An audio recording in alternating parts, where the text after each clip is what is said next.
On the coldest night Chicago had seen in 11 years, a blizzard came down over the West Loop like it had something to prove. The city had called a snow emergency by 8 o'clock.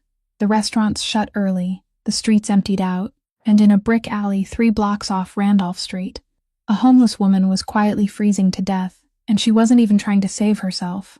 Aurelia Whitaker was 28 years old. 4 days ago she'd had a husband, an address, and a name people said with respect.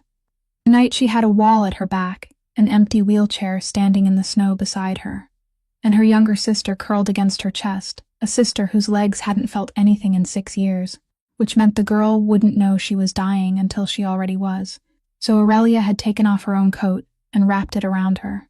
She'd been sitting there without it for 2 hours. And that's where Ryan Ferrante found them. At 37, Ryan owned a third of the construction contracts in that city, 3 judges who picked up after midnight, and an 18-room house in Kenilworth that nobody walked into but the cleaning staff. He'd buried his wife 6 years earlier and hadn't let a living thing near him since. He wasn't a good man. He'd never once pretended otherwise. His driver saw the shapes against the wall first and kept going in that line of work. You don't stop for what's in an alley. Ryan told him to back up. At first he thought it was a pile of blankets somebody had dumped by the trash. Then the blankets breathed. 2 people. He crossed the ice in a $12,000 suit and went down on his knees in the slush. And the younger one opened her eyes first and said it flat, dry, like she'd said it 100 times before. You calling the cops? Or are you just gonna stand there? We've seen both. Then Aurelia woke up. She didn't beg. She didn't cry. She didn't thank him. She looked at this man in a handmade coat and said the only thing she had left. Don't touch my sister. And when he reached for his phone to call an ambulance, she said something that stopped him cold. 3 words that made no sense from a woman who couldn't have had an hour left in her. Ryan Ferrante had spent his whole life knowing exactly what people wanted from him.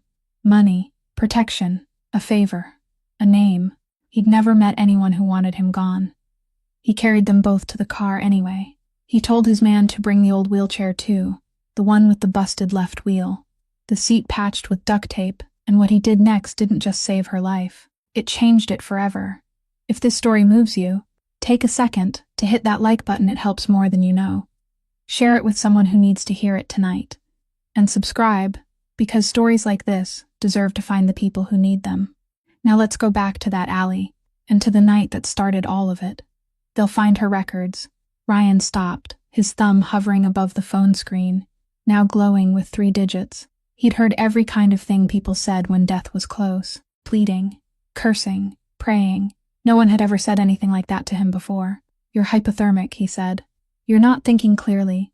Aurelia shook her head, a movement so slight it was almost nothing.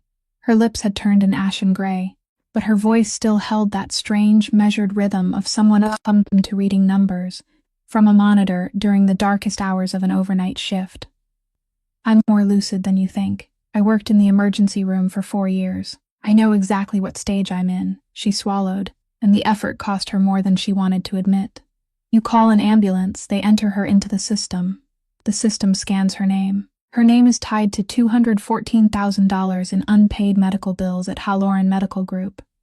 Do you know what happens when a patient gets flagged like that? Ryan didn't answer. She gets transferred, Aurelia said. Sent to another facility, removed from the treatment protocol. It took me 3 years to get her accepted into that program. If she enters the system tonight, she'll be out of it by tomorrow morning. And I'll never get her back in. The wind screamed through the mouth of the alley like something wounded. Ryan looked down at the woman dying at his feet, the woman who had just used what little breath she had left to calculate a move 3 years into the future. He lowered the phone. Then he dialed a different number. It rang twice. Pike, he said. My house. 15 minutes, he didn't wait for an answer. He ended the call before the man on the other end could ask why. Ozzy had stepped out of the car and was standing at the mouth of the alley, his broad shadow blocking some of the wind. Rye, he said quietly. There are cameras on Randolph. 3 of them. The banks on the corner had them installed last month, I know. Then you also know who's watching. Ryan didn't respond. He knelt in the slush, and that was when he took a closer look at the young woman in her sister's arms. She looked to be somewhere in her early 20s, her brown hair matted with snow, her lips purple, The woman's coat wrapped around her clearly didn't belong to her. She wasn't shivering. That was the detail that made his stomach clench. People shivered while their bodies were still fighting. When the shivering stopped, the fighting had stopped too. "Don't rub her legs," Aurelia said the moment she saw his hand reach down. "Don't rub anything. If the cold blood in her limbs gets forced back toward her heart could stop. And don't give her anything hot to drink." "I wasn't going to. People always are." Ryan slid one arm beneath the young woman's back and the other beneath her knees, then lifted her. He had carried many things in his life. He had carried people. He knew the weight of a grown body. This young woman was so light that he faltered halfway through the motion, his body swaying because he had used too much strength for weight that simply wasn't there. For half a second, he stood motionless in the alley, holding a human being who weighed no more than a child, and he couldn't remember the last time he had seen anything so profoundly wrong. 4 days, Aurelia said, as though she could read the thought on his face. She gave me her share of the food. I gave it back to her. We just kept passing it back and forth like two fools. Ryan started toward the car. Behind him, he heard movement, scraping, fabric dragging over ice. He turned around. Aurelia couldn't stand. She was crawling. Her legs no longer obeyed her, so she used her elbows, dragging herself through the snow inch by inch, and she was crawling toward the wheelchair. Not toward the warm car. Toward the wheelchair. She reached it, but her fingers could no longer curl, so she hooked her entire arm through the frame and held on like a drowning person clinging to a broken plank. Ozzy looked at the wheelchair, then at his boss. The left wheel was warped. The seat had been patched with silver duct tape. The armrests were wrapped in rags. It was the kind of thing a man like Ryan Ferrante would pay someone else to haul away and throw out. "Leave it," Ozzy said. "I'll buy her a new one before 7 o'clock in the morning. Bring it." Ozzy remained still for a single beat. He had worked for this man for 19 years, and he knew that voice, the one that left no room for a second question. He bent down and lifted the wheelchair. The left wheel gave a dry, broken squeak in the night, a small, shabby sound that didn't belong anywhere in the West Loop. And no one in the world heard it except the 3 people in that alley, because the city had declared a state of emergency at 8 o'clock, and everyone who still had somewhere to go had gone home long before. Ryan placed the young woman in the back seat, turned the heat all the way up, then went back for the older sister. Aurelia didn't resist. She had nothing left with which to resist. But when he lifted her, her arm remained hooked through the wheelchair frame, and Ozzy had to pry her fingers loose one by one. Marisol Fuentes heard the gate open at 11:40, and she knew at once that something was wrong, because Ryan Ferrante never came home before 1 in the morning, and never came home with anyone. She reached the foyer just in time to see him walk in, snow covering his shoulders, an unmoving young woman in his arms. Ozzy followed behind him, carrying another woman. Marisol froze where she stood. 2 rooms, Ryan said. 2nd floor.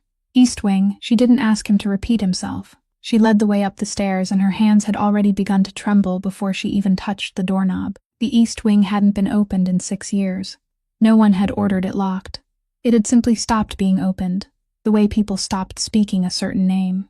Marisol turned the key, and the smell that rushed out was the smell of time standing still, of covered fabric and air no one had breathed.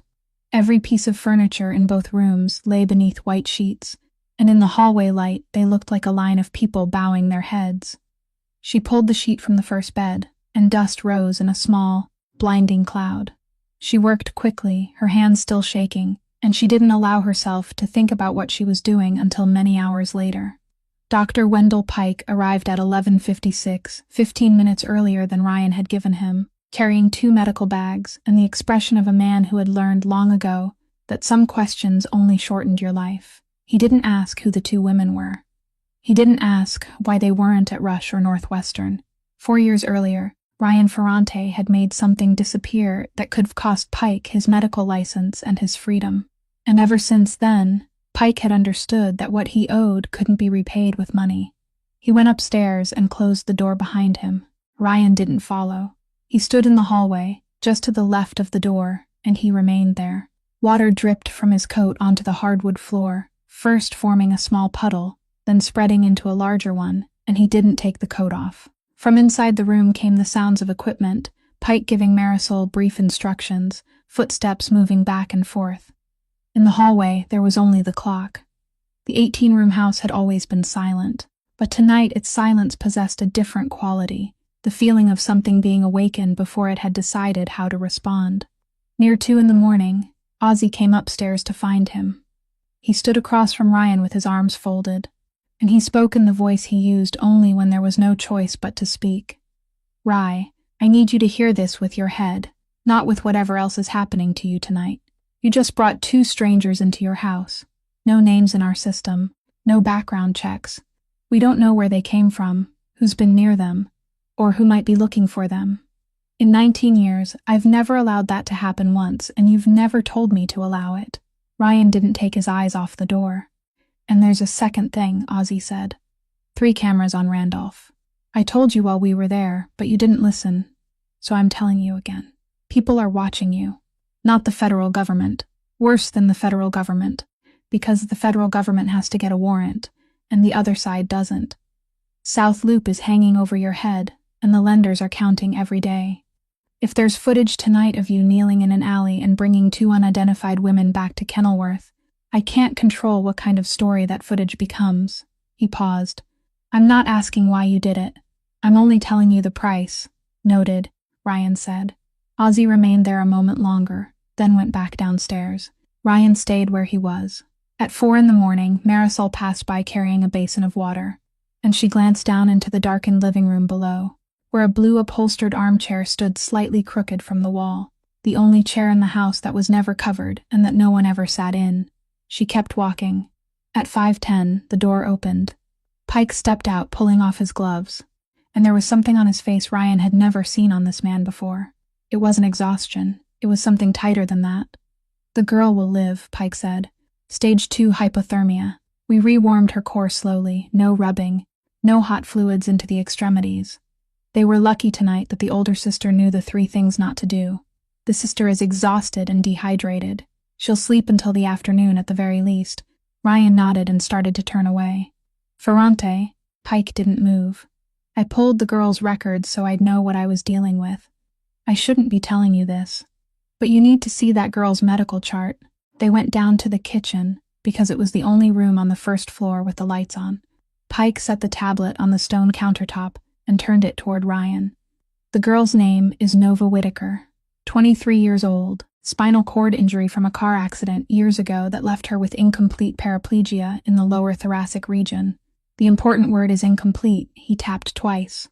"Years ago, during her initial evaluation, she was considered for spinal decompression surgery. The imaging showed clear compression. 3 physicians reviewed the case.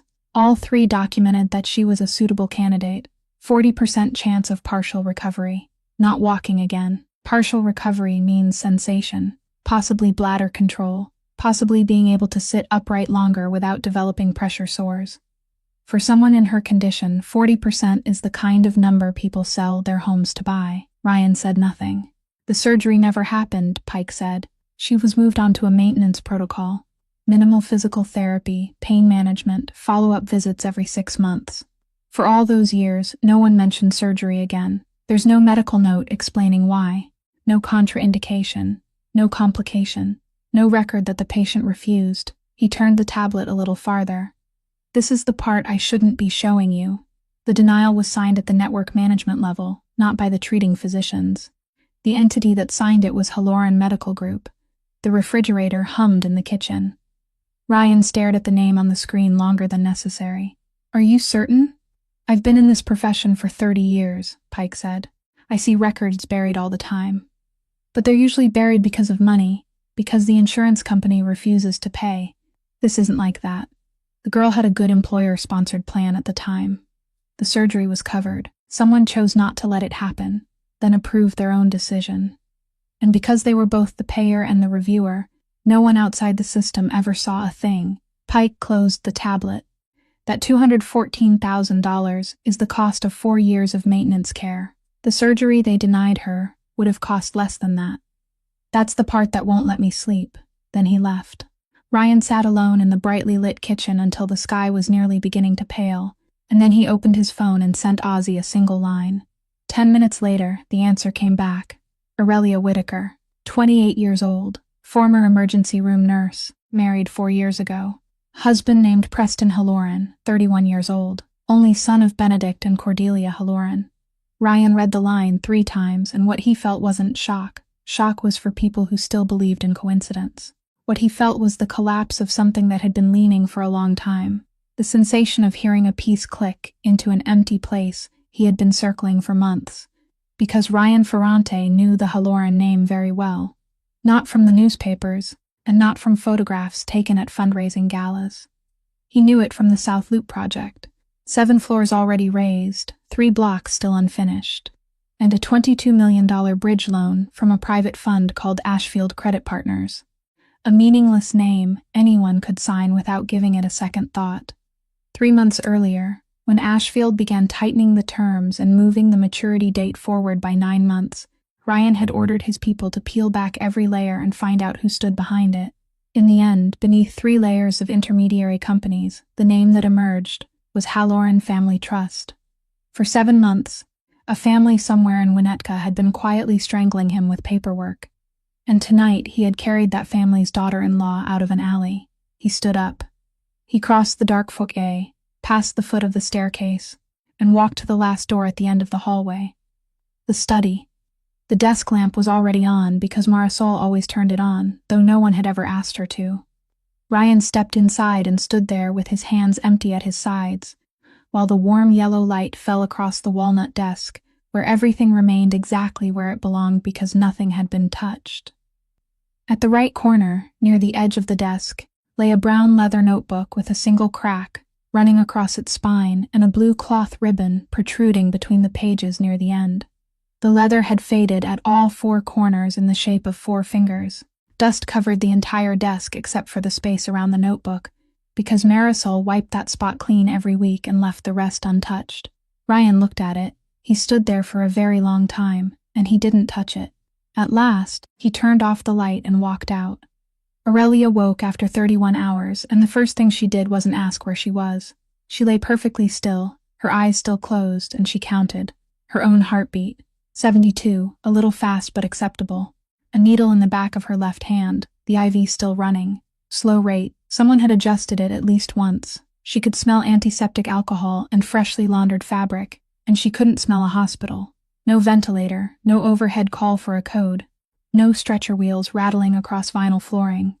Only a clock somewhere very far away. Only then did she open her eyes, and she looked up at a ceiling nearly 11.5 feet high, with plaster molding running all the way around it. And she understood at once that wherever she was, it was worse than a hospital. She removed the needle in exactly 3 movements, bent her elbow and pressed it tight, then sat up, and the room made one slow turn before settling into place. Her legs held, barely. She reached the hallway, and the man was standing by the window at the far end, holding a phone with its screen gone dark, and he turned to look at her without showing the slightest surprise. Aurelia recognized him immediately. She had spent 4 years working in an emergency room in a city where every night shift nurse knew certain faces. Not because they read the newspapers. Because at 3 a.m, some patients came through the back entrance, and there were certain names the attending physician would tell you to document as little as possible before sending you off to do something else. She had heard the name Ferrante whispered in hospital corridors often enough that she didn't need an introduction. "Where's my sister?" "The room next door. She'll live." "The doctor left an hour ago." "Which doctor?" "Wendell Pike." Aurelia knew that name too, and knowing it made everything worse, not better, because Wendell Pike was a spinal surgeon at Rush. And he wasn't the kind of man who appeared at someone's private home at 3 a.m, unless there was a very specific reason. She walked past Ryan, opened the door to the next room, and looked inside for 30 seconds. Nova was asleep, color restored to her lips, the IV running properly, the blanket pulled up to her chin. Aurelia closed the door gently, the way people only did after doing it 1,000 times. Then she turned back. "We're leaving now," she said. "You were unconscious for 31 hours. I know how long I was out. I'm going to ask you one question, and you're going to answer me directly. What do you want?" "Nothing yet. That's the worst answer you could given." She drew herself upright, and even though she was wearing someone else's clothes, her hair was matted, and she had to brace one hand against the wall to remain standing. She looked at him in a way very few people in his life ever had. I just came out of a house where people fed me in exchange for my silence. 4 years. Good food, beautiful rooms, and every meal came with a bill no one ever printed. I know exactly what a beautiful cage feels like. I'm not trading cages, Mr. Ferrante. Ryan didn't move. The doors aren't locked, he said. No one is standing guard. Bottom of the stairs, turn left, straight outside. You want to leave now, then leave now. He paused for a beat, but your sister can't get herself through that door. And I'm not the one who made that happen. Aurelius stood motionless. She wanted to argue. She had argued with people far better at it than he was for the past 4 years, people in suits with brilliant smiles. And she had lost every time because they always held something she didn't have. He had just named that thing too, but he had said it differently. He had spoken it like a fact, not a weapon. She walked to the top of the stairs. She stood there for 40 seconds. Below her, the foyer was dark and vast, and she could see the front door, a real one, even the brass handle. And beyond the glass panels on either side lay the untouched white snow from that night. She thought about the $22 left in her wallet. She thought about the 3 shelters that had turned them away. She thought about the clock striking in this hallway, and how 40 seconds was long enough for a woman to calculate every move she had left and realize she had none. She turned around. She didn't look at him as she passed. We'll stay until she can sit up, she said. No longer than 1 day, and I'm not going to thank you. Nova woke sometime near noon the following day, and the first thing she said was, "This ceiling is unreasonably high." Aurelia was sitting on the edge of the bed, and she bent down, and for 2 seconds she let her face do what she hadn't allowed it to do for 4 days. Then she straightened again. "Hi," Nova said. "You look like garbage. You look like recycled garbage. So we've moved up in the world." Nova looked around the room, judging each detail with the expression of someone touring a model home. Velvet curtains, brass wall sconces, a wooden cabinet she guessed was worth more than everything the 2 sisters had ever owned put together. "Who did you sell me to?" "Be quiet." "No, seriously, Rel. I wake up in a room with crown molding on the ceiling. People don't kidnap someone like me. I don't even have any kidneys worth taking." The door opened. Ryan stood in the doorway, and he heard that exact word, Rel, heard it fall from the girl's mouth as naturally as a breath. And for one very brief moment he found it strange, because in every file Ozzy had sent him, in every document, that woman's name was Aurelia Whitaker. And for the 4 years before that she had been Mrs. Halloran, and nowhere in the world did anyone call her Rel. Nova looked him up and down for about a second and a half. "Oh," she said. "This is your house, it is, thank you for the bed. It's considerably better than the sidewalk. I give it 8 out of 10, with points deducted because there's no Wi-Fi in sight. There's Wi-Fi." Then 9. Nova pushed herself higher on her elbows, and Aurelia leaned forward to help, and Nova brushed her hand away with the motion of someone who had been brushing away her sister's hand for 6 straight years. "I'm 23 years old," she told Ryan, as though continuing a job interview. "I have a bachelor's degree in languages, studied online as a recent graduate, with a grade point average of 3.9. I work as a freelance translator in Spanish and Portuguese, mostly commercial contracts and technical documents. Last year I made $31,000, and I paid taxes on every cent of it, which I suspect isn't something everyone in this room can say." Ryan's expression didn't change. "I say that," Nova continued, "because people see the wheelchair and immediately start talking more slowly. I like to stop it before it starts." Ryan walked in, pulled over a chair, and sat down at a reasonable distance. "Your wheelchair is downstairs," he said. "The left wheel is still damaged. I haven't let anyone touch it." For the first time, Nova went quiet. "You brought it here?" you asked, so I'm answering.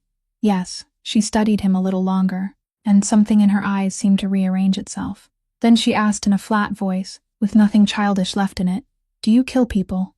"Nova," Aurelia said. "No, Rel. I want to know where I'm sleeping." Ryan didn't look away. "I give the orders," he said. "Different, but not very different." Nova nodded slowly, like someone receiving the result of a test she had already expected. "At least you don't lie," she said. "Do you know what's really frightening? In 4 years in that house, no one ever told me a direct lie. They just smiled and didn't do anything. That's much worse than you." Aurelia stood and moved toward the bedside cabinet, and she did it too quickly, and both of the others knew why. On top of the cabinet sat a plastic hospital bag containing the things they had been wearing that night. Inside it, neatly folded, was a pair of small blue wool gloves, handmade and worn thin at the fingertips. Nova saw them, and her face tightened. You still kept them. Yes, you sold your coat. Aurelia didn't turn around. A coat is only a coat. You sold your coat at the pawn shop on Halstead for $60. And you spent 4 days walking around in that sweater, Nova said. And there was no humor left in her voice now, and you still kept those gloves.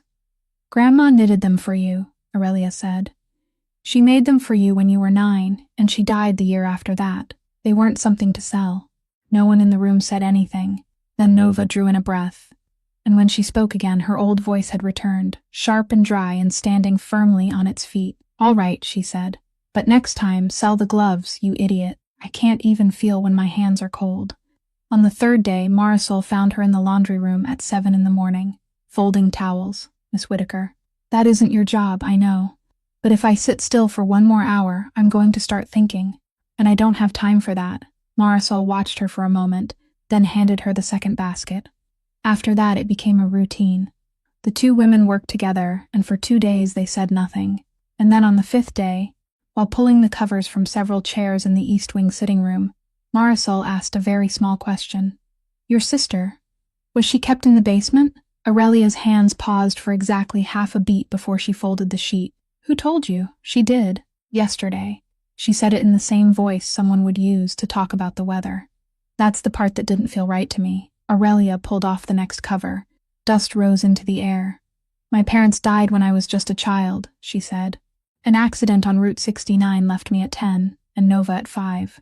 Our grandmother took us in and brought us to Rockford. She worked nights at a packing plant until her health failed, passing away when I was 19. I chose nursing because I could earn a degree quickly and get a job immediately, because we needed it. I didn't need to love it. She folded the sheet. Years later, Nova was in an accident when she was 17. I had just started working in the emergency room. For the next 2 years, I worked double shifts, and it still wasn't enough. Anyone who has ever calculated the cost of long-term care in Illinois understands. Marisol didn't ask anything. She simply stood there and kept folding. In 2022, I married Preston Halloran, Aurelia said. I know what you're thinking. It wasn't like that. I did care for him. He was kind, he was funny, and he remembered how I took my coffee. I made only one condition before I accepted the ring. Nova came with me. He said yes. His mother said yes too. She pulled off the final cover. The day we moved in, she had already arranged everything. The house had 4 bedrooms on the 2nd floor. She gave Nova the basement room, right beside the laundry room. She said it very gently. She said it would be more convenient for her, that she wouldn't have to go up and down the stairs, that she would have her own entrance to the yard, that everyone would be more comfortable. She said it in front of 6 people, and every one of them nodded because it sounded perfectly reasonable. Marisol didn't nod. I asked to install a stair lift, Aurelia said. The kind that runs along the staircase. $4,000 installed in 1 day. I had the money. I would paid for it myself. She said it would ruin the sightline in the foyer. Those exact words. Sightline. Then she added that the house was in a historic preservation district and that getting permission for renovations would take 8 months. But not to worry, she would submit the application. Aurelia set the sheet down. She never submitted it. I asked again in the 4th month. She said she was waiting for the lawyers to review it. I asked again in the 9th month. She said, you reminded me at just the right time. Let me make a call. By the 2nd year, I stopped asking because I realized I wasn't requesting a lift.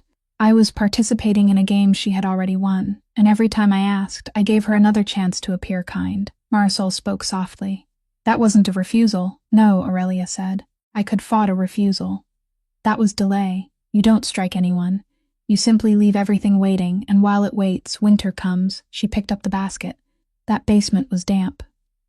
In the spring, water seeped through the bottom of the walls. Nova had pneumonia twice. The 2nd time, she was sick in bed for 4 days, and I slept on the floor beside her. Mrs. Halloran came down once. She stood on the 3rd step and didn't come any farther, and she said, I heard the wheelchair girl is sick. Tell Rosalind if you need anything. Aurelia stopped. 4 years, Mrs. Fuentes. 4 years, and she never once called Nova by her name. It wasn't forgetfulness. Nova is 4 letters. She remembered the neighbor's dog's name. She called her the wheelchair girl. Right in front of her, right in front of me, right in front of the entire dinner table. And everyone kept eating. Marisol said nothing. In the doorway behind them, Ryan stood perfectly still. He had been there since the second sheet. He didn't step inside, and he didn't walk away. And in his hand was the paper Ozzy had given him that morning, and he was no longer looking at it. Marisol asked the final question after they had finished folding everything, and she asked it very softly, like someone who knew exactly where she was touching. "How did they throw you out?" Aurelia stood looking through the window for a while. "The night of February 5th, she said. The annual Halloran Family Trust Gala. A hotel on Michigan Avenue. A small ballroom, 40 guests, all people they knew. Doctors, lawyers, 2 members of the hospital board, 1 city councilwoman. I wore the dress she chose for me because she was still choosing my dresses after 4 years. I stood beside Preston the entire evening. He held my hand when they took the photographs." She stopped. When it was time for the speeches, she took the microphone and thanked everyone. She talked about family, she talked about legacy. Then she looked over at me and said, in that warm voice she used when delivering speeches, that it had been 4 years. And this family needed an heir, not an unemployed nurse and a wheelchair-bound parasite. Marisol stopped breathing. 40 people, Aurelia said. No one dropped a glass. No one coughed. That's the part I remember most, you know. The politeness. People only turned away slightly, as though I were changing clothes and they were trying to be discreet. She continued staring through the window. I didn't look at her. I looked at Preston.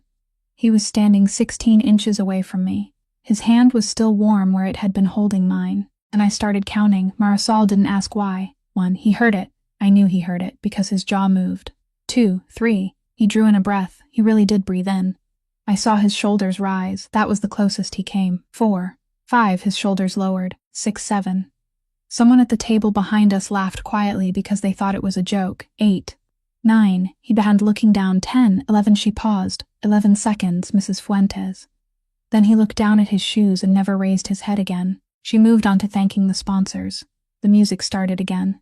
People went to get dessert. Marisol spoke softly. What did you do? I stood there. I was still holding my glass. I didn't pour it over anyone's head. I didn't scream. Looking back, I'm grateful for that. Not because I was noble. Because I knew immediately that if I made a scene, the story would change subjects, and the subject would become me. She placed her hand on the windowsill. We got home at 10:30. I opened the door, and there were 7 cardboard boxes in the foyer, already packed, sealed with tape, names written on them in marker. My things, Nova's things, even her computer, even the charging outlet for her chair. Someone had folded my clothes properly, the way stores do it. I can't fold clothes like that, she breathed in.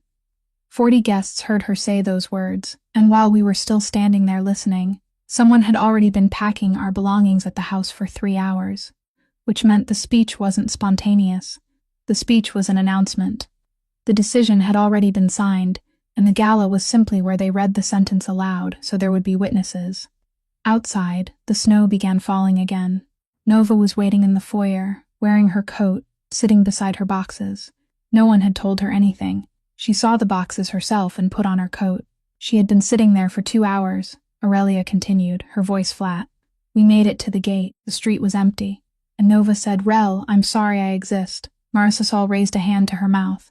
I slapped her hand, Aurelia said. Not hard. Just enough to startle her. I told her, don't ever let me hear you say that again. I had never hurt her before. I startled her once in her entire life, and it was because of that sentence. She turned to look at Marisol. 4 days, Mom. I left that house with a little over $100 in my purse. The first night, we stayed at a motel on Cicero, which cost $89, leaving us with almost nothing. The second night, I called 11 places. Every family shelter was full. In February in Chicago, that wasn't unusual. 2 places still had beds, but both were on the 2nd floor with no elevator. And one told me directly that they didn't accept electric wheelchairs because of fire regulations and lithium batteries. Nova's chair is a regular manual chair, but the person answering the phone didn't know the difference. And I didn't have enough time to explain it to every one of them, she continued. By the 3rd night, we were completely broke, so I sold my coat at a pawn shop on Halstead for $60. We used none of it for a room. Instead, we slept in a hospital waiting room until security asked us to leave at 4 a.m. He apologized. He was kind. He still asked us to leave. She picked up the last basket. The 4th night was the 9th. We had $22 left from the coat money.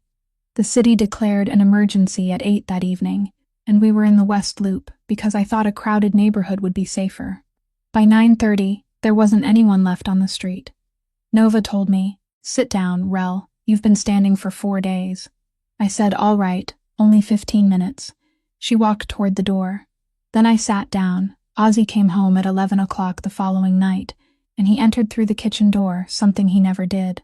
Ryan heard a chair scrape across the floor, and when he came downstairs, he found Ozzy sitting on the edge of the table, his coat thrown on the floor, his left hand pressed hard against his right upper arm through the dark fabric. Something had happened in Cicero.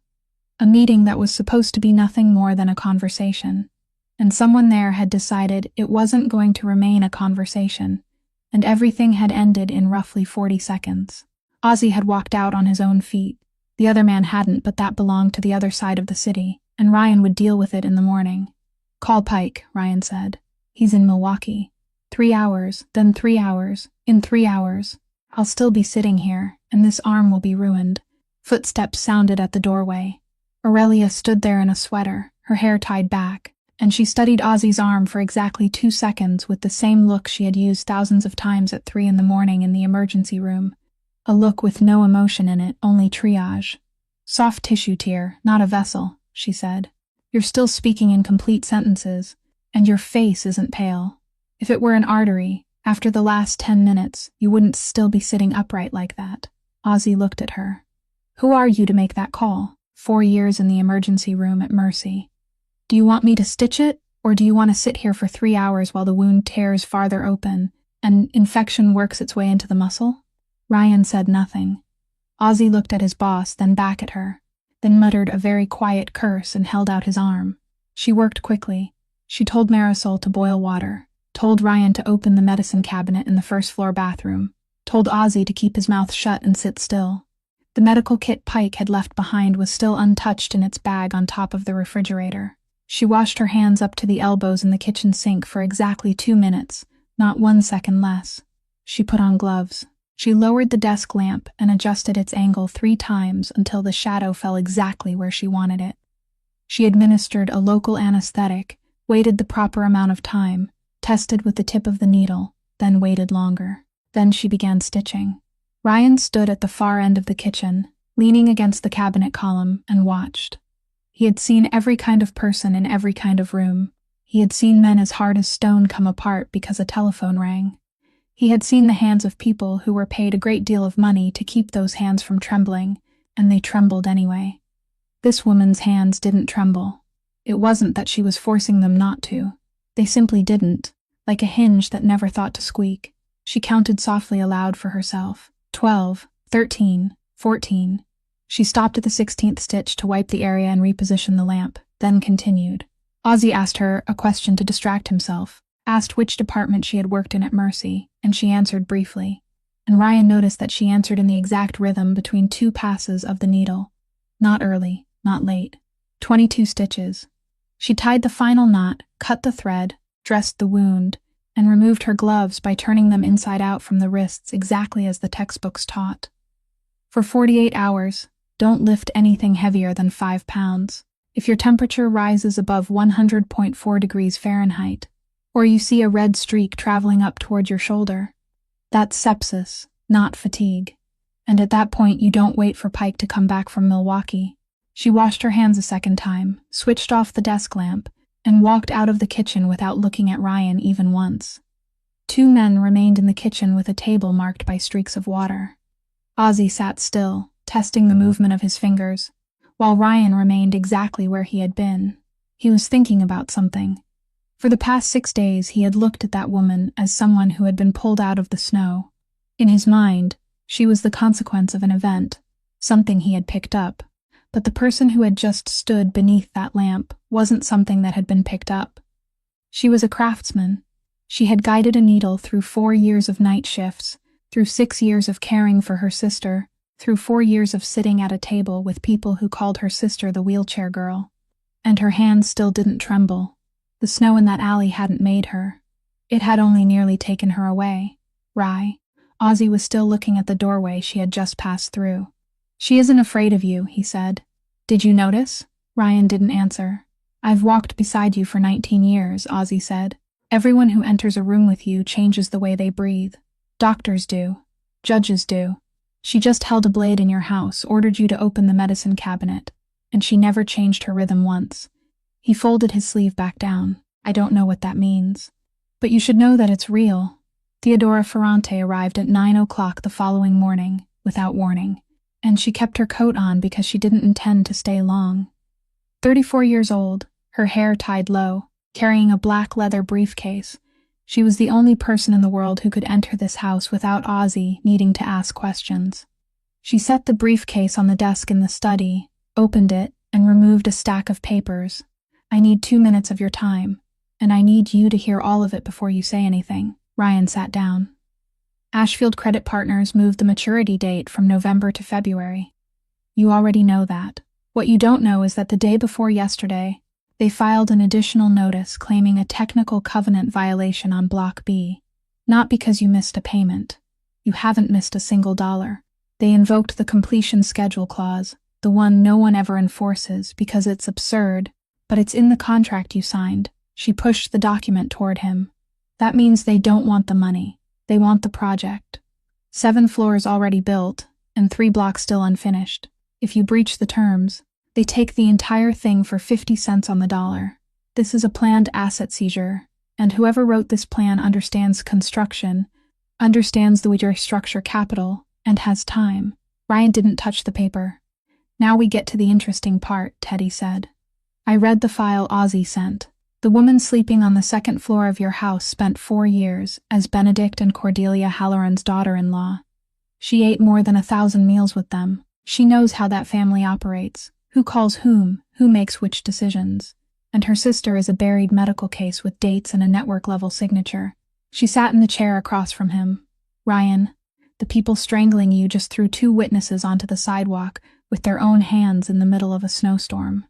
In 20 years of doing this work, I've never seen a gift this large, she continued, her voice still even. I don't need her to testify in court. I don't even need her to want to help. I only need a sworn statement about what she heard in that house over 4 years, along with her sister's medical records. And 2 calls to the right people. I give that to the insurance company's compliance department, and to a lawyer I know at the state attorney general's office, not to file a lawsuit, only to have them start asking questions. Halloran will have to pull its hands away from South Loop for 6 weeks to put its own house in order. You keep the project. No one gets hurt. No one goes to prison. This is the cleanest solution I've ever proposed to you. She tapped the file once with her finger. Use her. Ryan said nothing. Teddy waited. She was his sister. She had been reading him since she was 7 years old, and she knew every kind of silence he had. There was the silence that meant the decision had already been made, and the next question would be when. There was the silence that meant he was calculating a third path. This silence belonged to neither kind. He was looking through the window, and he wasn't calculating anything at all. Ryan, she said.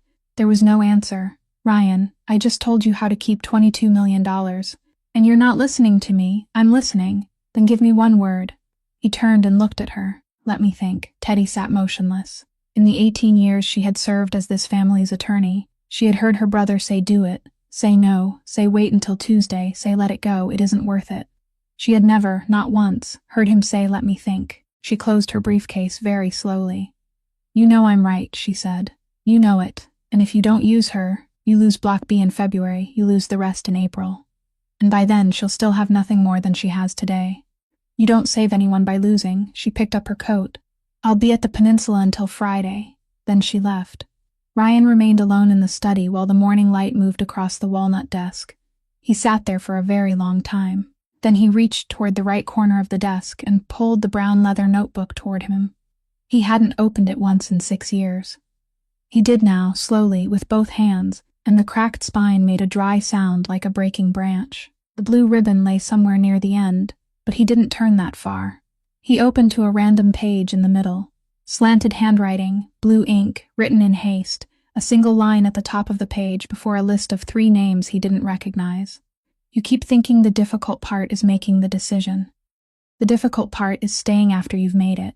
Ryan read it 3 times. He didn't read another line. He closed the notebook, returned it to the same corner, to the exact place Marisol always cleaned. and he didn't write anything. Aurelia waited for Pike at the door when he came to change Ozzy's dressing, and she stopped him in the foyer. "You were able to pull Nova's medical records," she said, "so you can pull mine." Pike looked at her.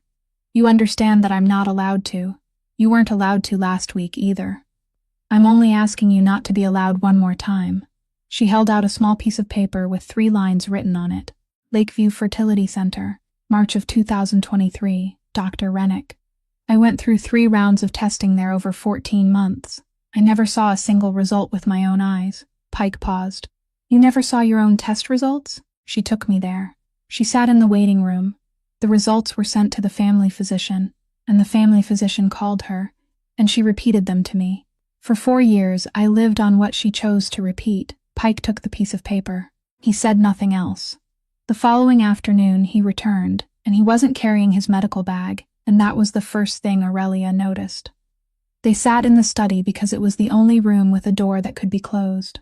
Ryan stood at the window. Pike placed 2 sets of printed documents on the desk, one thin and one thick.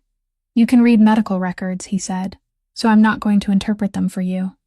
I'll only tell you that you should read the thin one first." Aurelia opened the thin file, 3 pages. Her test results from March of 2023.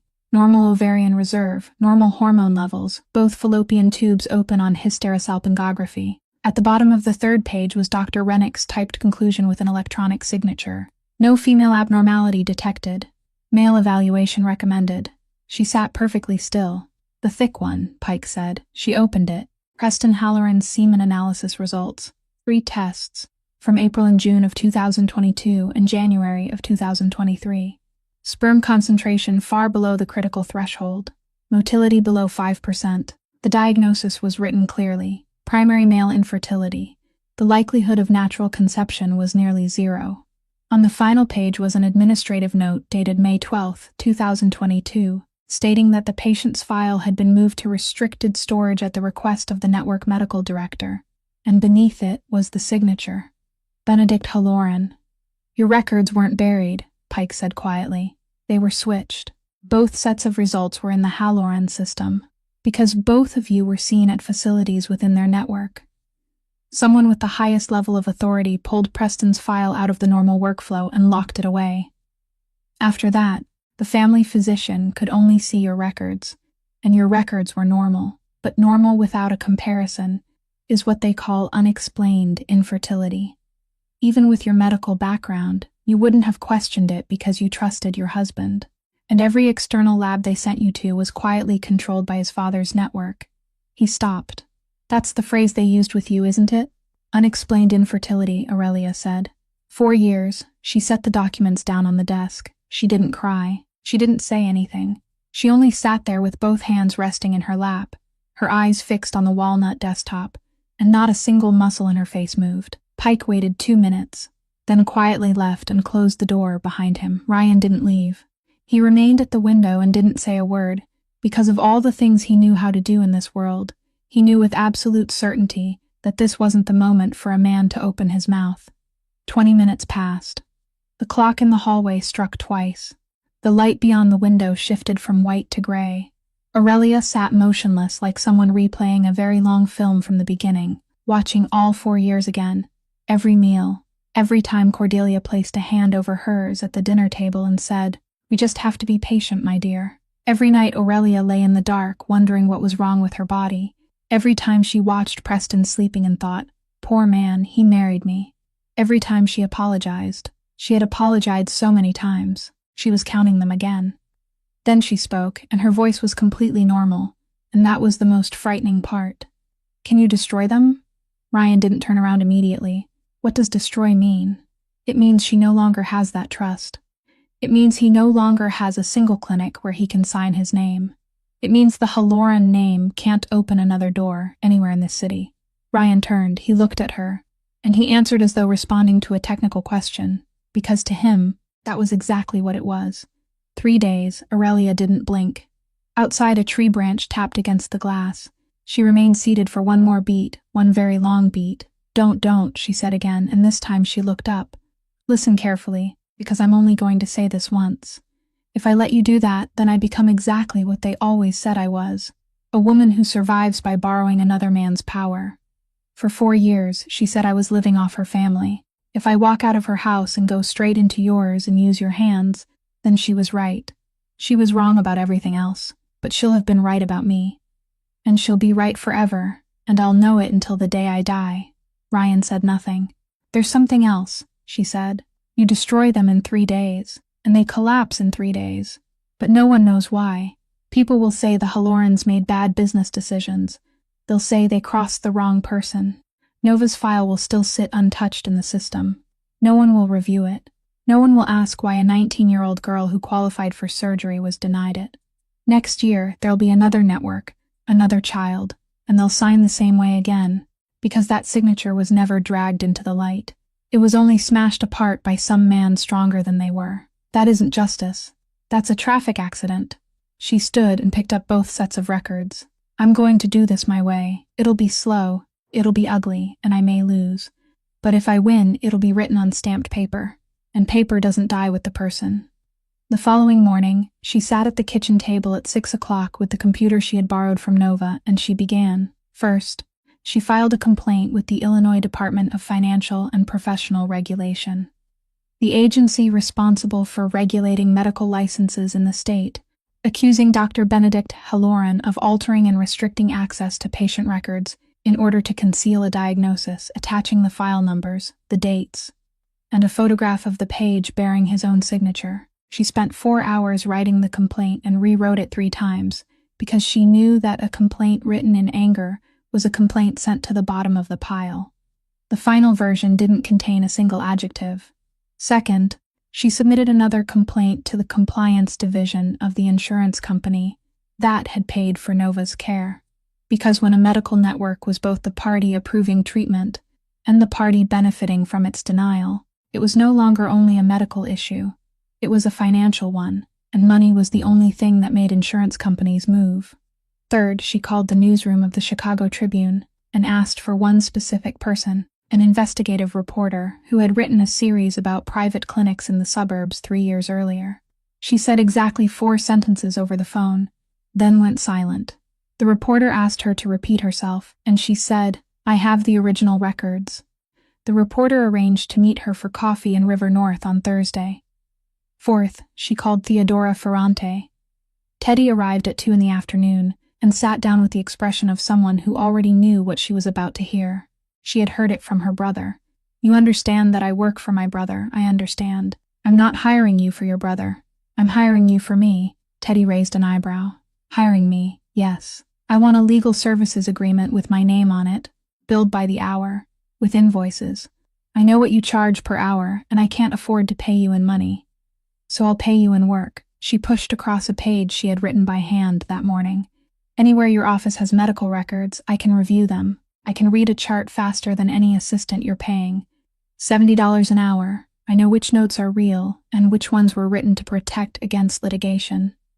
And I've sat through enough case conferences to know how a doctor lies. I'll work for you 20 hours a week until the debt is paid. If you think I'm too slow, fire me." Teddy sat motionless for a long time. Then she laughed, a short sound with nothing amused in it. "Do you know that last week I sat in that chair and suggested using you as a witness? I assumed as much. My brother didn't agree. He said, 'Let me think. I've been this family's attorney for 18 years, and I've never heard him say those words.'" Teddy picked up the page and read it carefully. "And now you're sitting here refusing something half this city would gladly lose a finger to have. Then you insist on paying me." With labor, she set the page down. "Miss Whitaker, I grew up in the Ferrante family. I've never met anyone who refused us and remained sitting safely in the same chair." "Now you have," Aurelia said. "Are you accepting or not?" Teddy opened her briefcase and removed a blank contract. $380 an hour, she said. "I don't give discounts to anyone, including people I like. Sign here." In the study at the far end of the hallway, Ryan Ferrante sat alone. He had heard everything. Outside, snow was falling again, the small, lazy snow of mid-February, and he sat there with both hands empty on the desktop. For 37 years, everyone who came to him came to ask him to do something.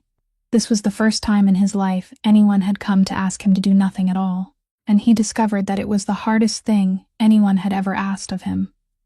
9 days after the complaint was filed, Preston Halloran stood outside the gates of the Kenilworth house at 7 o'clock in the evening. Ozzy went down first, and he didn't open the gate, Miss Whittaker. He said over the intercom, "There's a man named Preston Halloran outside. He isn't carrying anything. He's alone. His car is parked on the street with the engine still running." Aurelia remained silent for 4 seconds. "Let him in." Ryan said nothing as she crossed the foyer. He only rose from his chair and walked into the hallway, and he stood exactly 3 steps from the door of the small sitting room, and he remained there for the next 22 minutes. Preston entered the room and didn't remove his coat. 31 years old, tall, his hair neatly combed, and he had lost weight. And Aurelia noticed it immediately because the collar of his shirt was an inch looser than it had been the month before. He looked at her, and for the first 2 seconds something passed across his face, something resembling relief, as though he had just confirmed that she was still alive, and it made her want to vomit. "May I sit down? Say what you came to say." He sat on the edge of the chair. He placed both hands on his knees, then took them away again. "My father received a letter from the licensing agency on Tuesday," he said. "They've opened a preliminary investigation. The insurance company sent a letter too.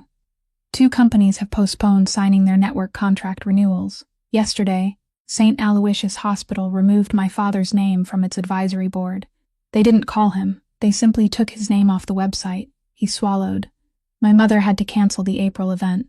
3 sponsors withdrew. She hasn't left her room in 3 days." Aurelia said nothing. "And the reporter," he said. "Someone from the Tribune called 3 members of the foundation board this week. I know she called because someone told me. Do you understand what happens when a newspaper like that starts making calls? They haven't printed anything yet. They're only calling. And that's enough." He looked up. "Aurelia, I'm begging you." She still said nothing. "Withdraw the complaint," he said. "Tell them you were mistaken. Tell them you were going through a difficult time, that you weren't thinking clearly anything. I'll take care of you. I'll take care of Nova, too. I'll pay all the medical debt, all $214,000. I have the money. I'll pay it this week. I'll rent a home for both of you, anywhere you want, with an elevator you choose. I'll sign whatever papers you want. But you have to withdraw the complaint," he began, speaking faster. "If my father loses his license, the network collapses.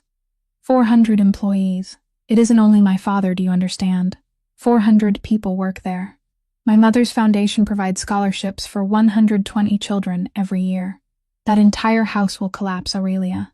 All of it will come down." She let those words remain in the room for a while. Then she spoke very slowly. "You haven't apologized to me," Preston faltered.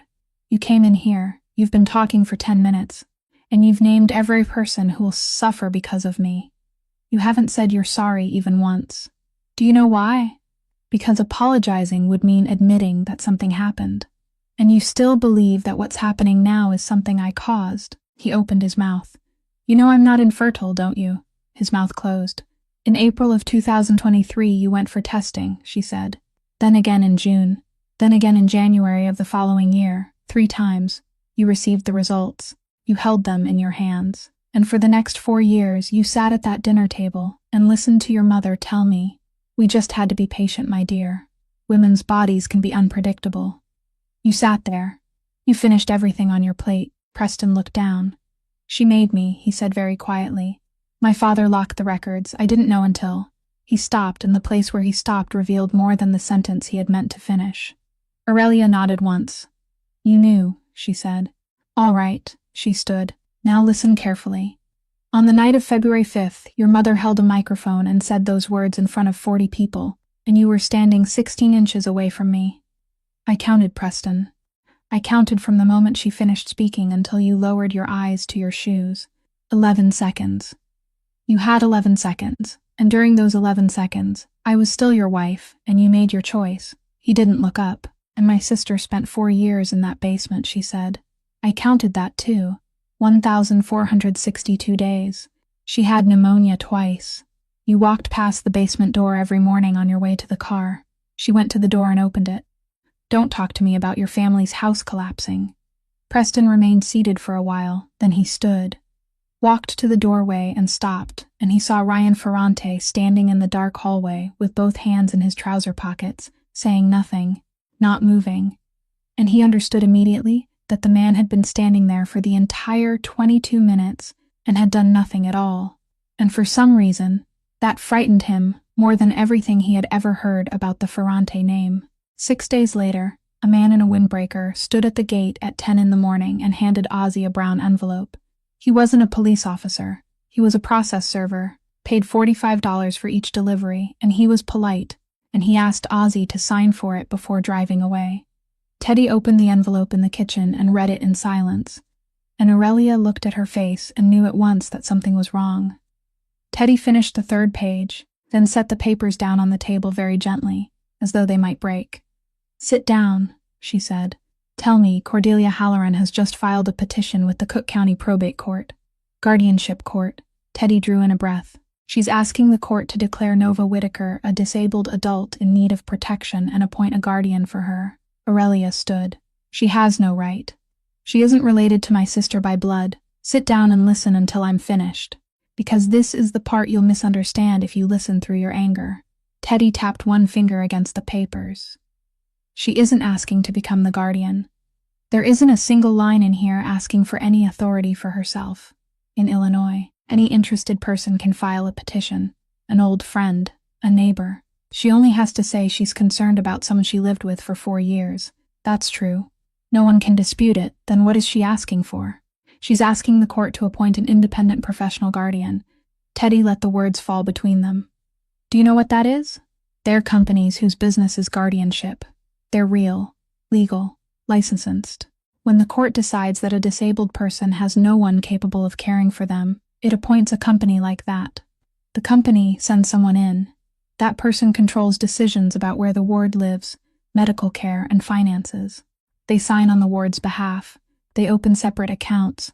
They pay themselves service fees from the ward's own money." Aurelia sat down.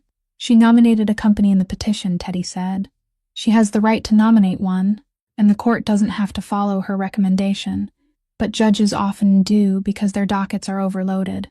The company is called Northgate Fiduciary Services. It took me 20 minutes to trace it.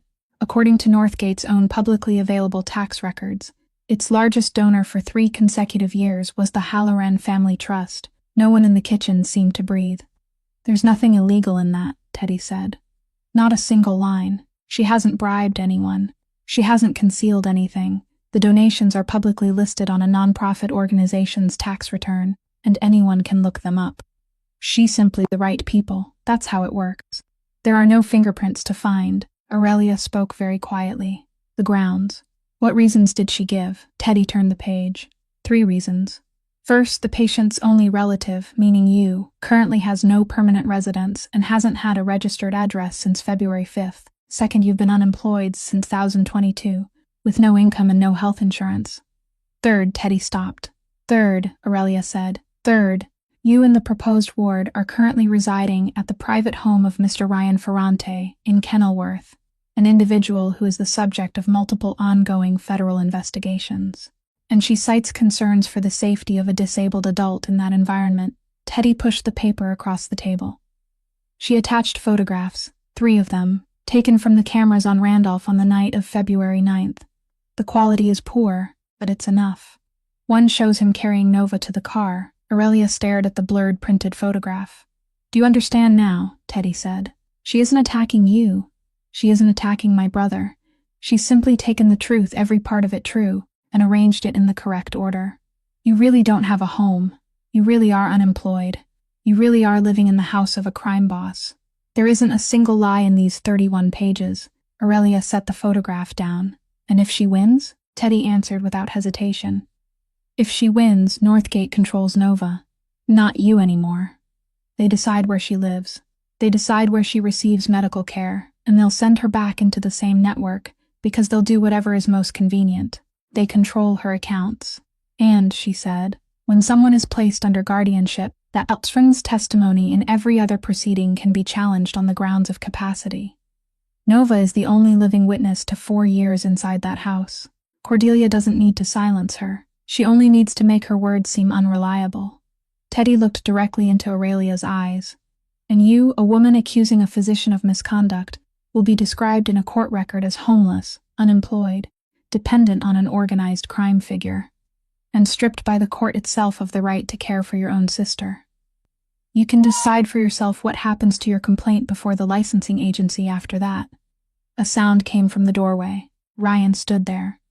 He had heard everything from the beginning, and in that moment, everything he possessed, 19 years of power, 3 judges who answered his calls after midnight, $22 million. The name that made people change the way they breathed.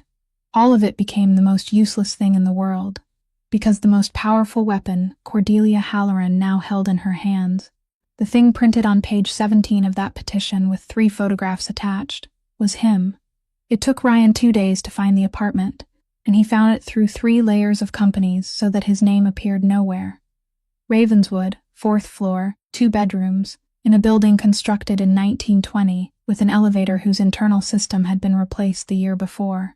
The landlord was a retired teacher who knew no one and owed no one. The lease was in Aurelia Whitaker's name, 6 months, the rent paid from her own account. And the amount she paid was the real amount, because Teddy had checked market rates for the entire block, to make certain no one could uncover even a single subsidized dollar. "You need an address before the first hearing," Teddy said. Without an address, her first argument stands, and the first argument is the leg holding the chair up. The second task took 3 days. Aurelia applied to return to work in the emergency department at Northwestern Memorial. Her nursing license was still active because she had continuously paid the renewal fees during her marriage, even though she hadn't worked a single day, a detail she had maintained out of habit at the time, and that now saved her. The third task was Ryan's. On Saturday morning, he told Ozzy to prepare the car. No one asked who was going where. Marisol packed food into containers, and she packed more than necessary, and no one said anything about it. Nova reached the foyer first, and Ozzy pushed her toward the car, and at the door she stopped. "You know we aren't going to thank you, right?" she said. "It's a family tradition, I know. Good." She pulled on the blue wool gloves 1 finger at a time, slowly, and Ryan saw them and said nothing. Aurelia came down last. She stood in the foyer with her 1 bag, while the 18-room house remained silent around her, and the east wing had been covered again the day before, because Marisol couldn't bear to look at it empty. The 2 of them stood at the door. "You won't come to court," Aurelia said. "No, you won't call anyone. You won't send a message to any judge. None of your people will sit in the back row." "No, and if I lose?" "Then you lose," Ryan said. "But if I'm there, you lose for certain. Page 17 is me. As long as I remain in the frame, she doesn't need to prove anything else. She only has to point." Aurelia looked at him. "You understand what's happening, don't you? You've just been stripped of the only thing you have. I understand. People will say you're afraid. People can say whatever they want." She was silent for a while. Outside, the sky was gray and damp, the kind of late February weather that was no longer beautiful. "I can't fix you," she said. "You know that, don't you? I'm not the kind of person who walks into the life of a man like you, and suddenly everything gets better. I have a court petition and a sister and nothing else. I can't fix you, I know," Ryan said. She walked out to the car. He stood at the door until the vehicle disappeared, and then he remained there a little longer. That night, he sat in the study without turning on the light.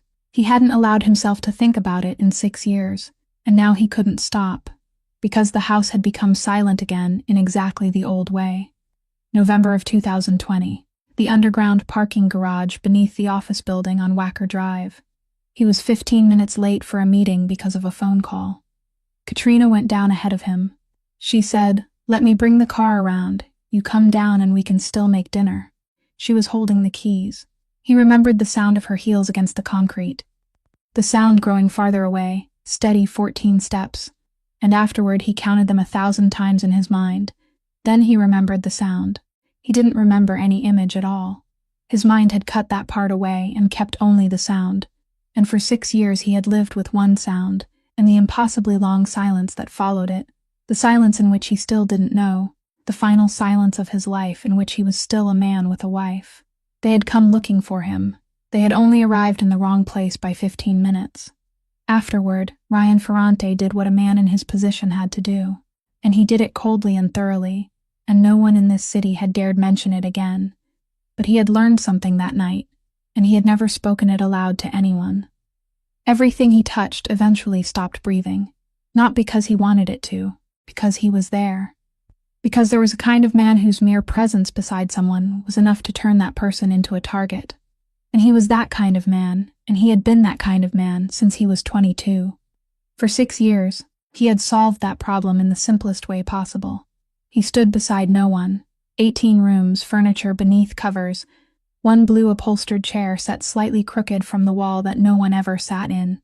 Now there were 2 women in Ravenswood, and his name appeared on page 17 of a court petition. And for the first time in Ryan Ferrante's life, the only way he could protect someone was to disappear from theirs. He sat in the darkness for a very long time. At the right corner of the desk, the brown leather notebook remained exactly where it had always been. He didn't touch it.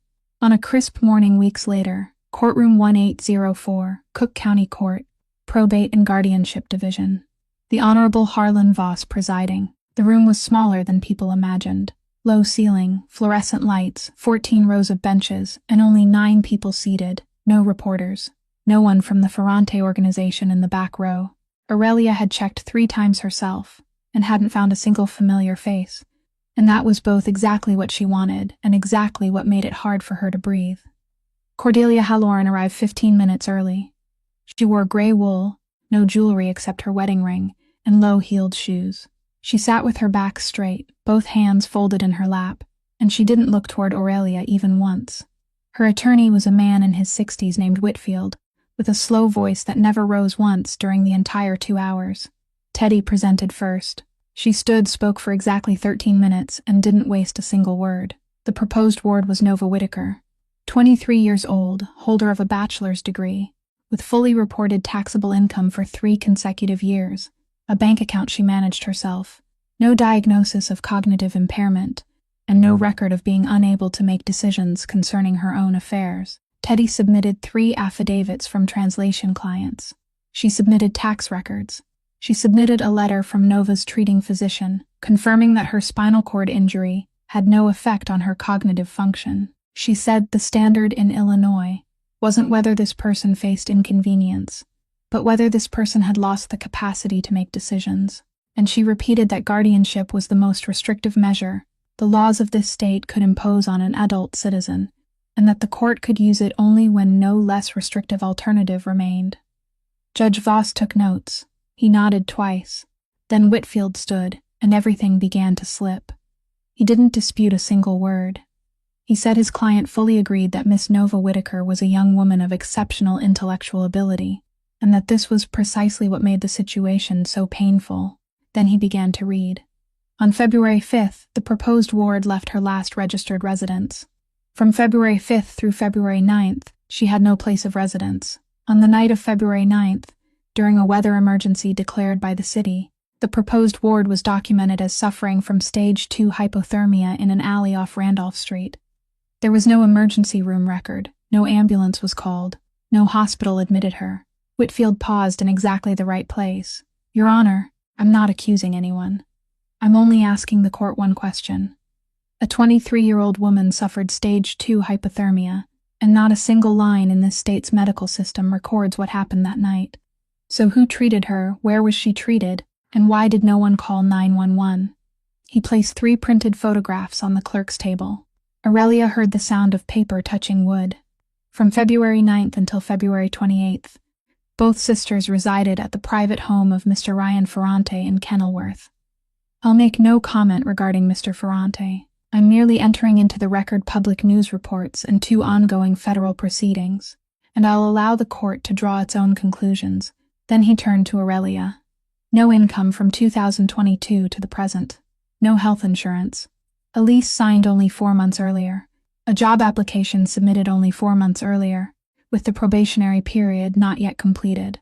Currently the complainant in an administrative action against her former husband's family, a proceeding which Mrs. Halloran, he said in a sorrowful voice, had deliberately not mentioned in her petition because she didn't want the court to believe this was personal. Voss looked up. Mrs. Halloran, he said. Would you like to say anything? Cordelia stood. She held no papers. Your Honor, I'm 62 years old, and I've never stood in a courtroom in my life. That girl lived beneath my roof for 4 years. I'm not asking for any authority for myself. I'm not asking to be appointed guardian. I'm not asking for a single cent of her money. I'm only asking the court to appoint a neutral person, someone who isn't me, someone who isn't her sister, someone with no connection to anyone in this room, to look at how that girl is living. If that person looks and says everything is fine, then I'll go home. And I'll sleep for the first time in 9 months. She paused, and her voice broke just slightly, only slightly. I saw those 3 photographs, Your Honor. I haven't been able to sleep. She sat down. Someone in the room cleared their throat. Voss wrote nothing. He leaned back and looked down at the file for a long time. And Teddy, standing about 13 feet away, read that body language with perfect accuracy, and she set down her pen. Aurelia sat motionless in the front row. Her hands were clasped together in her lap. Her fingernails had been digging into the backs of her hands for 20 minutes, and she couldn't feel a thing. She could see it happening. She could see the way it always happened, not with a fist, but with a kind person speaking in a sorrowful voice and a tired person in a black robe nodding because it sounded reasonable. Voss picked up his pen. All right, he said. I believe I have enough, Your Honor. The entire room turned. Nova Whitaker had pushed her wheelchair out from the row of benches and into the center aisle, and its left wheel gave a dry, broken squeak beneath that low ceiling. Please let me speak. Judge Voss looked down at the young woman in the aisle. He had occupied this bench for 11 years, and he had heard thousands of petitions concerning people whose opinions no one in the room had bothered to ask. You're the proposed ward, he said. You have the right to speak. Go ahead. Nova pushed her wheelchair forward another 2 turns of the wheels, then stopped. She had no papers. My name is Nova Whitaker, Your Honor, she said. I am 23 years old, and despite what that petition claims, I am a fully functioning, tax-paying freelance translator. I hold a degree with near-perfect marks, and I earn my own living independently. I earned all of that money from the basement of Mrs. Halloran's house, the basement right beside the laundry room. In the spring, water seeped through the bottom of the walls. I had pneumonia twice down there. The second time, I was sick in bed for 4 days, and my sister slept on the floor beside me because there wasn't enough room in that room for a second chair. The courtroom was silent. In the petition, I'm described as a dependent. Nova began speaking more slowly. I am dependent, Your Honor. I'm not hiding that. I depend on my sister. Our parents died when I was 5 and she was 10. For 18 years, every single day, one person has pushed me, lifted me, bathed me. And in those 18 years, not once, not one time in 1800 times, or however many times it has been, has she ever made me feel like a burden. Not one sigh. Not one glance at the clock. I know because I sit at the level of people's stomachs, Your Honor. I see everything they think I don't see. I see people glance at the clock. I see them sigh when they think I'm occupied. My sister never has.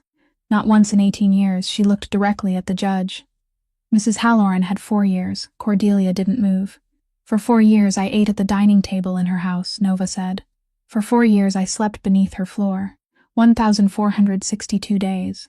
And during all those days, she never once acknowledged me as a human being. To her, I was just a ghost in the basement, an invisible problem she wished would disappear. Whitfield shifted slightly. He didn't stand. She never called me by my name, Nova continued, her voice catching but remaining steady. Not once. I was just the wheelchair girl. A piece of broken furniture hidden away, so it wouldn't ruin the view of her perfect life. I was lying right there in that damp room, listening to her talk down to me, hearing how easily she erased my existence from her home. She paused for a beat. I used to think it was because she was cruel. I don't think that anymore. I think it was simpler than that. Before you can call someone by their name, you first have to acknowledge that they're a person. She couldn't take that first step, so she never reached the second one. To her, I was a piece of furniture with wheels.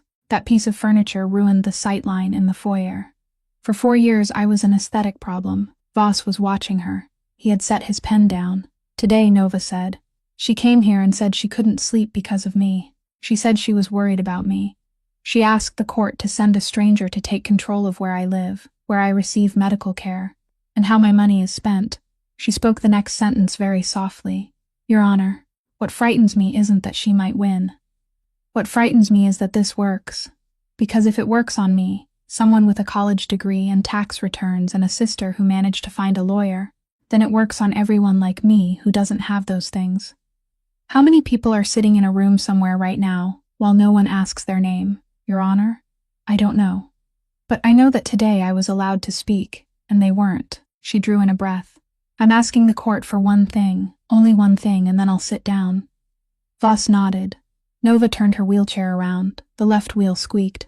She looked directly at the woman in gray wool sitting about 10 feet away. Please ask her what my middle name is. No one moved. Voss turned. Mrs. Halloran. Cordelia Halloran sat perfectly straight. She had been sitting straight for 2 hours, and she remained straight now, both hands folded in her lap, staring ahead, with nothing at all on her face. Whitfield leaned toward her and whispered something. She didn't turn. Mrs. Halloran, Voss said a second time. 1 second. 2 seconds. 3. In courtroom 1804. The fluorescent lights hummed overhead, a sound no one had noticed during the past 2 hours, and that now seemed deafeningly clear. 4 seconds. 5. Cordelia opened her mouth. Then she closed it again. 6 seconds. 7. Aurelia sat in the front row and realized that at some point her hands had loosened, and she was counting. She couldn't stop herself, counting the way she had counted that night in February. 8, 9, 10, 11. Cordelia Halloran didn't answer. A chair scraped backward in the 4th row. Your Honor. Aurelia turned, and she couldn't believe what she was seeing. Preston Halloran stood up. No one had known he was there. He had entered after the hearing began and taken a seat in the corner. And not a single person in the room, including his mother, had known he was present. Who are you? Voss asked. My name is Preston Halloran. I'm Mrs. Cordelia Halloran's son.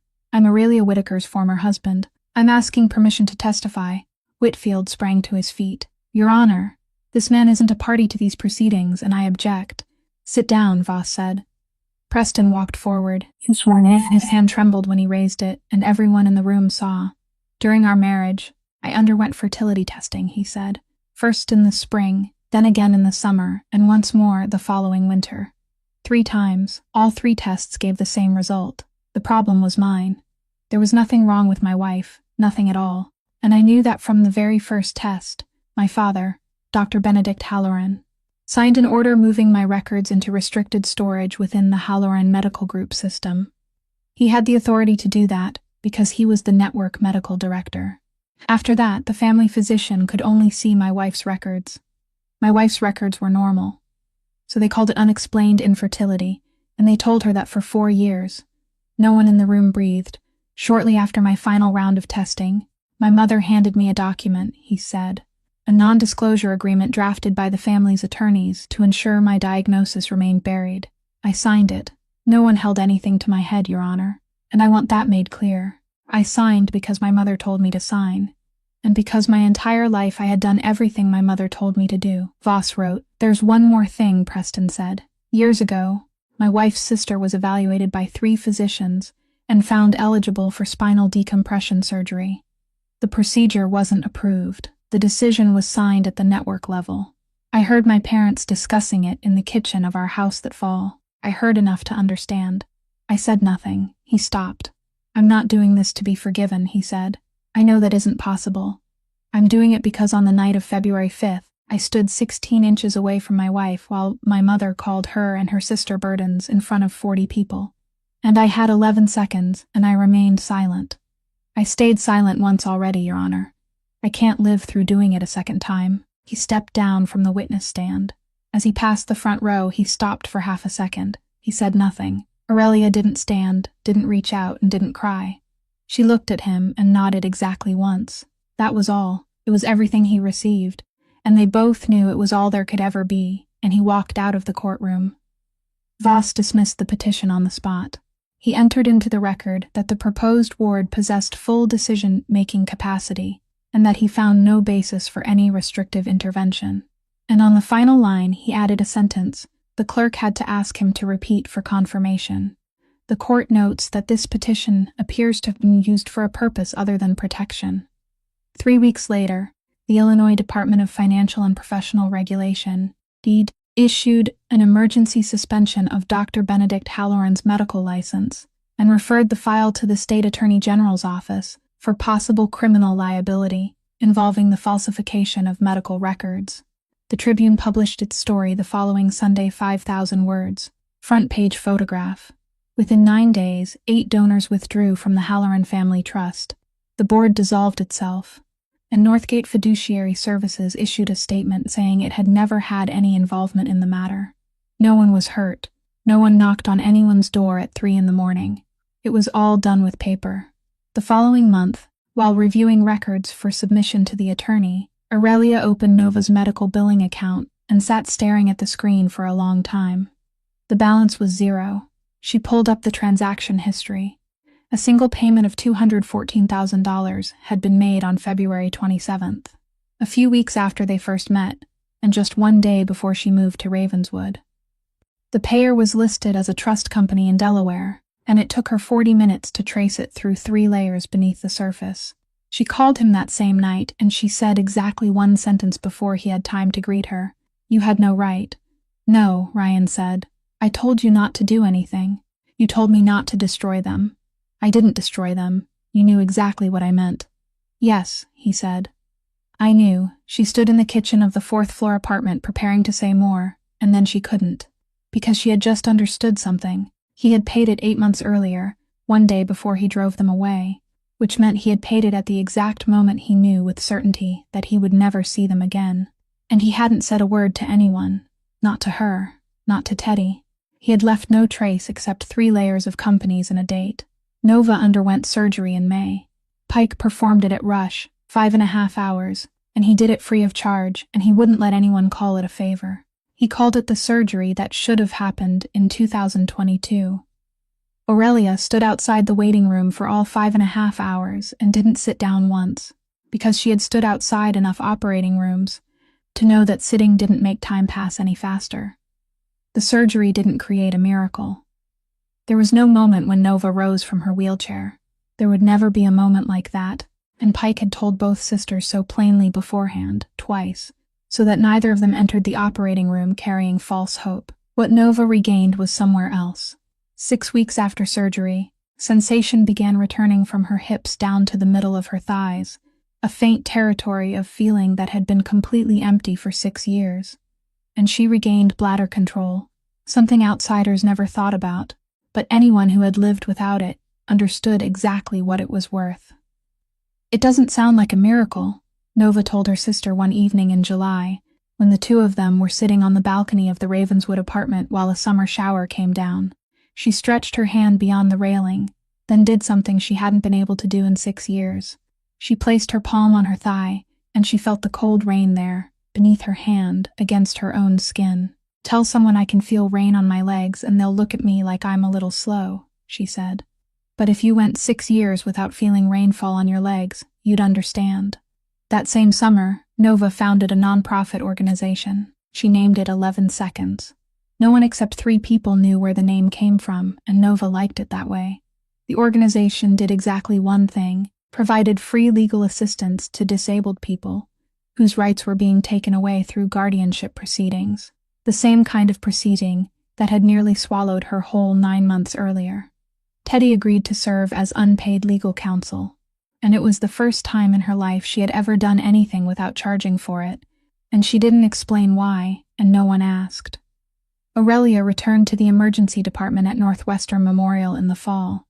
She completed her probationary period. She worked nights because night shifts paid more, and because she was more accustomed to 3 in the morning than she was to daylight. She didn't accept a single cent from Ryan. She paid the rent with her own salary. Nova's new wheelchair, a good one, she paid off over 24 months. The matter of the $214,000 was never mentioned again after that telephone call, and Aurelia was never able to repay it, and both of them knew it was the kind of debt that couldn't be measured in money, so they left it resting where it was. They had dinner together every Thursday night. That was all. Nothing more. A small restaurant in Lincoln Square, a table in the corner. And Ryan always arrived first and always sat facing the door because there were habits a man like him couldn't abandon. They didn't hold hands across the table. No evening ever ended with anything larger than a goodbye on the sidewalk. She had told him once that she couldn't fix him, and she remained true to those words, and he never asked her to try. One Thursday evening in October, as she stood and put on her coat to leave, he said, "Let me call a car for you, Aurelia." Her hand stopped halfway through the motion, one arm still inside the sleeve. He had never called her by her name. In 8 months of sitting across the table from her, he hadn't said it once. He said you. He said Miss Whitaker. He avoided her name the way a person avoided touching something he was afraid he might damage. And now he had spoken it, Aurelia, 4 ordinary syllables, as casually as paying the check. She stood there for a while. "No one called me by my name for 4 years, she said. She said nothing more. Neither did he. He only nodded once, as though he had already known, as though that was precisely why he had waited 8 months before saying it. Beyond the restaurant windows, the streets of Lincoln Square glowed beneath the lights, and people moved through the early season cold. And somewhere north of the city, in a 4th-floor apartment with an elevator, a 24-year-old woman was translating a commercial contract and occasionally placing a hand on her thigh simply to make certain she could still feel it there. On February 9th, 2027, exactly 1 year after that night, the 3 of them returned to the alley. They went in daylight, and they went because Nova wanted to, not because anyone suggested it. The air was cold but clear, there was no storm, and the West Loop was crowded now, people hurrying past with coffee in their hands. Delivery trucks parked 2 rows deep, a new restaurant open at the end of the street where, the year before, there had been nothing but wind. Aurelia pushed her sister's wheelchair through the thin layer of snow, still clinging to the edge of the road, and they stopped in front of the brick wall. It was small. That was the first thing that struck all 3 of them, how ordinary and insignificant it was. Just a patch of old brick behind a building, a broken awning, a stretch of concrete with nothing remarkable about it. At night, beneath the storm, in the grip of hypothermia, it had been an entire world. In daylight, it was somewhere people passed without looking. It looks so small, Nova said. Aurelia studied the wall for a while. It used to be everything, she said. Ryan stood 1 step behind the sisters, and he said nothing. Over the past year, he had learned that there were moments when the right thing for a man like him to do was step back and remain silent. They stood there for a few minutes. Then they left. And no one felt the need to say anything more about it, because the alley had completed its work a year earlier, and now it was only a wall. The old wheelchair was still stored in the basement of the Ravenswood apartment building. Nova had a new chair now, a good one, smooth and quiet, with wheels that didn't squeak. But she wouldn't let anyone throw the old one away, and she wouldn't let anyone repair the left wheel. Aurelia once suggested having it oiled so it wouldn't make so much noise, and Nova shook her head. "I want to hear that squeak," she said. "It reminds me that I'm still here." The sound had followed them through 4 days of wandering, had cried out in an alley where no one heard it, had sounded in the middle of courtroom 1804 at the exact second everything turned. And Nova kept it the way people kept a scar, not because of the pain, but because it proved they had survived. That night, February 9th, after taking the sisters home, Ryan Ferrante returned to the 18-room house in Kenilworth and went directly into the study. The east wing had been reopened since summer, the covers had been removed, and Morris Soul had placed the blue upholstered chair back in its proper position against the wall, and no one had discussed it. It had simply happened. He switched on the desk lamp. He pulled the brown leather notebook toward him, the notebook he had spent a year looking at without writing in it, the notebook he had opened once and then closed. He turned to the final blank page, the page that had remained empty for the years since her passing. He picked up a pen, and for the first time in all that time he wrote.